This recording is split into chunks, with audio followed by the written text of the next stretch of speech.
Kažu da je djetinjstvo najbezbrižnije doba. Kažu da se voljeti naučiš u obitelji. Kažu da svima treba zagrljaj, podrška, osmijeh. Svako dijete zaslužuje miran dom, obitelj koja ga podržava i gdje pripada. Zato postoje SOS dječja sela. Djeca bez odgovarajuće roditeljske skrbi od 1949. godine ondje mogu pronaći svoj dom.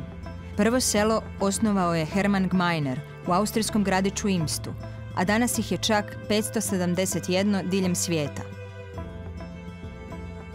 Prvo SOS dječje selo u Hrvatskoj zagrlilo je djecu 25. veljače 1992. godine u malom turopoljskom mjestu Lekeniku uz pomoć zaklade Hermann Gmeiner Fonds Deutschland iz Minhena. U tim godinama kada je bjesnio rat u Hrvatskoj, to je bilo nešto novo, jedna nova ideja, jedan novi tip brige o djeci bez roditeljskog staranja. Tako da je to bilo jedan pilot, ja bih rekla. Svi smo bili poneseni time, ideja nam se jako svidjela. To je vrlo brzo išlo, oni su pokazali veliki interes da se u Hrvatskoj napravi jedno dječje selo, jer se pretpostavljalo ono što će se dogoditi i da će biti dosta djece koja će biti nezbrinuta. Kako sam ja iz Lekenika, u Turopolju, jasno je da sam pokušavao da to selo bude tamo jer sam smatrao da je blizu gradu, da je dosta urbano mjesto, da ima ono što je Kinderdorf tražio, to je da ima crkvu, školu i to je i bilo.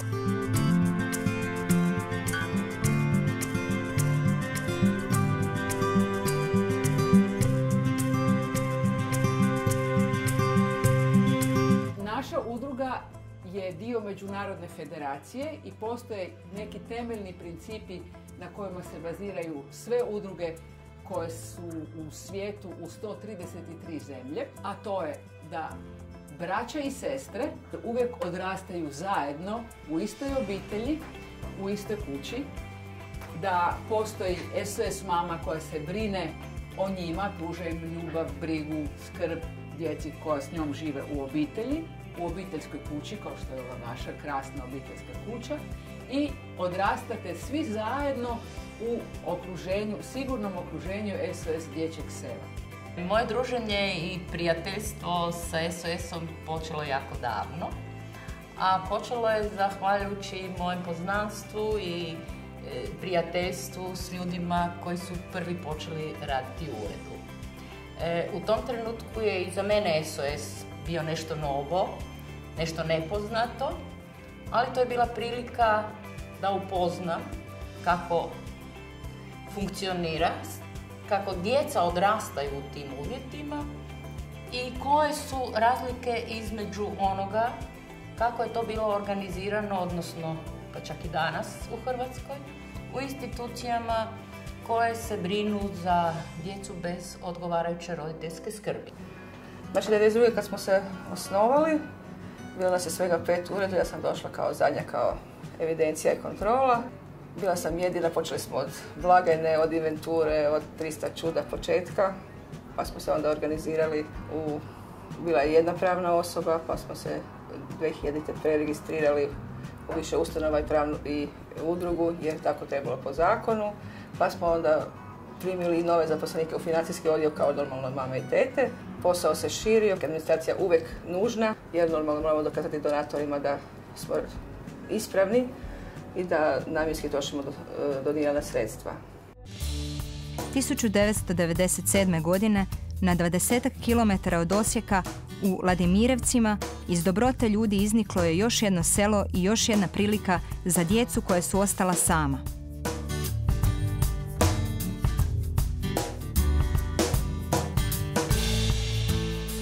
Baš kao i u pravoj obitelji, u svakom SOS selu o malenima koji žive u 16 kuća brine se i 16 hrabrih SOS majki. Prije nego što SOS mama iz pozicije kandidatkinje, odnosno pripremnice postane SOS mama, prolazi školovanje koje traje od 1 do 2 godine, ovisno o procjeni stručnog tima. Unutar te obuke mame prolaze teoretsku obuku u smislu školovanja za SOS mamu, ali također i praktični dio rada koji se detaljno prati od strane stručnog tima u SOS dječjim selima. tek tada SOS Mama u stvari ispunjava one sve uvjete kada je i ona spremna i osjeća se sigurno da može preuzeti SOS obitelj, a i stručni tim daje svoju završnu ocjenu. Meni je fascinantno na koji način se događa interakcija između dječjeg sela i lokalne zajednice i koliko život jednog dječjeg sela, SOS dječjeg sela, promijeni samu lokalnu zajednicu i koliko na nju utječe. I ta dva sela koja mi imamo u Hrvatskoj, u Lekeniku i u Vladimirovcima, su po nekoj svojoj strukturi, nekom unutarnjem duhu, nekom načinu na koji život funkcionira u tim selima, točno toliko različiti koliko su različite i lokalne jedinice u kojima se oni nalaze. Opet pak, ja vjerujem da je za svaku sredinu, za to svako selo u kojem su naša sela smještena, velika radost što imaju tu djecu, jer se ta djeca uvijek iznova kasnije kad iz tog sela, dječjeg sela odu, one se uvijek vraćaju sa tim jednim ponosom i srećom natrag upravo u te lokalne zajednice u kojima su stasala. Udruga SOS Dječje selo Hrvatska raste iz dana u dan zahvaljujući posvećenosti radu i ljubavi prema djeci baš svakog od 160 zaposlenika i volontera. Jer kada znaš da činiš dobro, vratiti se srećom. Ono što me je stalno zapravo privlačilo je stvaranje obitelji. I to je nešto što mislim da nijedna druga organizacija ne pruža na taj način. A do kraja, rekao bih iskreno i bez nekakve zadrške i, kako mi volimo reći, bez fige u žepu, popraćeno sa svim ostalim, rekao bih, elementima bitnim za odgoj i opstanak takve organizacije i opstanak obitelji. Dakle, obitelj koja, kao malo koja obitelj biološka, ima mogućnosti da se razvija i to je nešto što je velika vrijednost od te organizacije i mislim da smo tu, na to možemo biti ponosni. Jedna SOS Mama nam je rekla da je to, po njenom mišljenju, najplaćeniji posao na svijetu.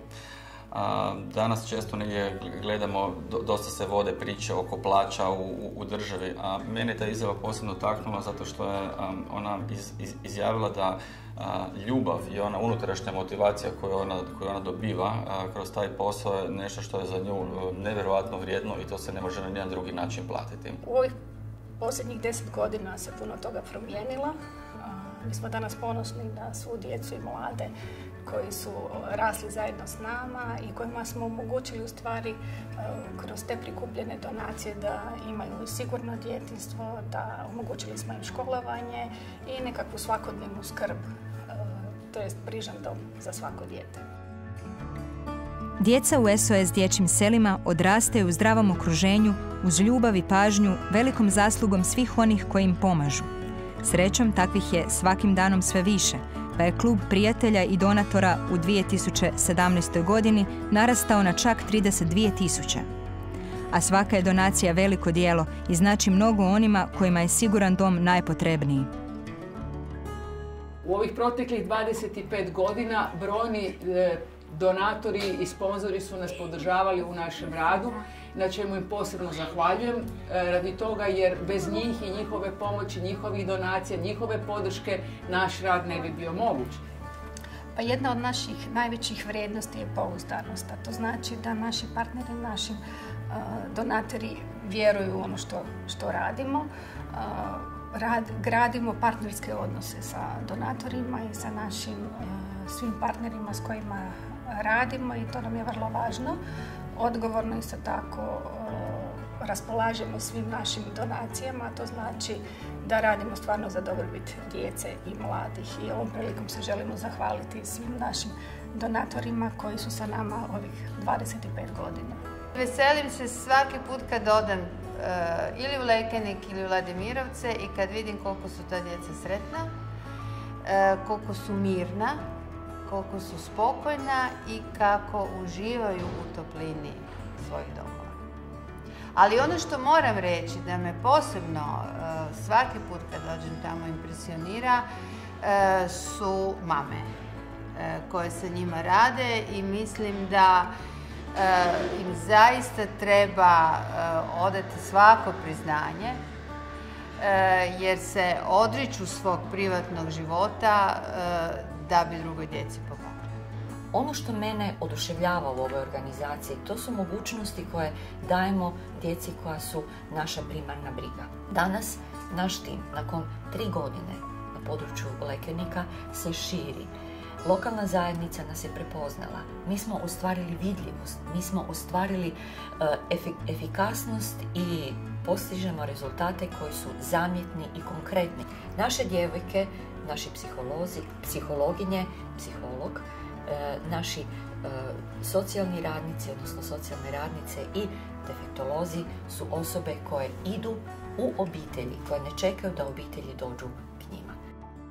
Najjednostavnije stvari u životu su zapravo najteže postići. Tako da je ovo jedna vrlo jednostavna ljudska ideja koja je se ukorijenila u 135 zemalja svijeta.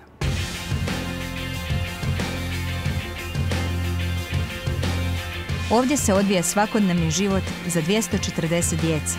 Ovdje se rade prvi koraci, ovdje se uče prve riječi, prva slova. Ovdje se uči što je to ljubav i razumijevanje.